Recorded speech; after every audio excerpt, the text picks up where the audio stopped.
In this video, I'm going to show you how to fix battery draining on iPhone.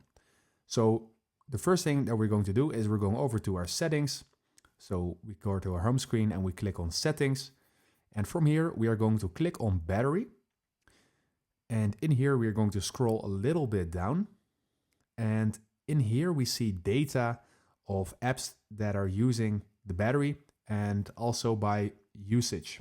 So we see, for example, that WhatsApp is at the top with 15%, and it says background activity below.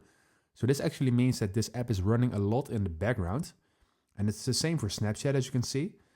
And this is actually battery usage that is unnecessary, because it is unnecessary for apps to be running in the background.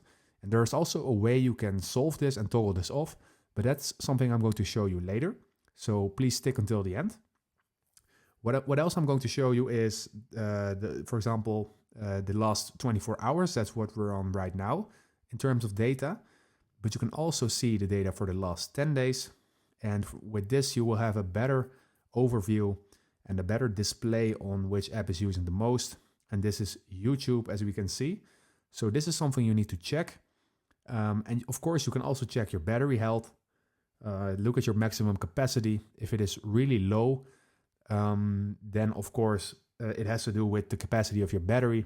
If it's, for example, below 80%, then it is already really advisable to maybe get a new battery to just change it, or just upgrade to a new iPhone. So that's when it's below. Now I'm going to show you what you can do to toggle the background activity off for apps to save a lot of battery usage.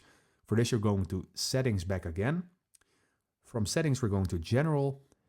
We scroll a little bit down to background app refresh.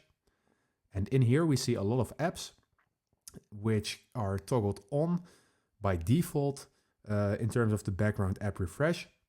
And when you want to switch this off, for example, WhatsApp and Snapchat, these two apps are draining the most of my battery in the background, which is unnecessary. Then we go basically going to Snapchat. For Snapchat, we're going to toggle this off. And for WhatsApp, we're also going to toggle this off. And these are just the two apps that are draining the most of my battery. If you have another form of app, or basically multiple apps that are also draining a lot, then you just basically go to background app refresh and toggle the background app refresh off for those apps. And that is how you can fix the battery draining on your iPhone. So if this video helped you out, please leave a like and consider subscribing, and then I see you in the next one.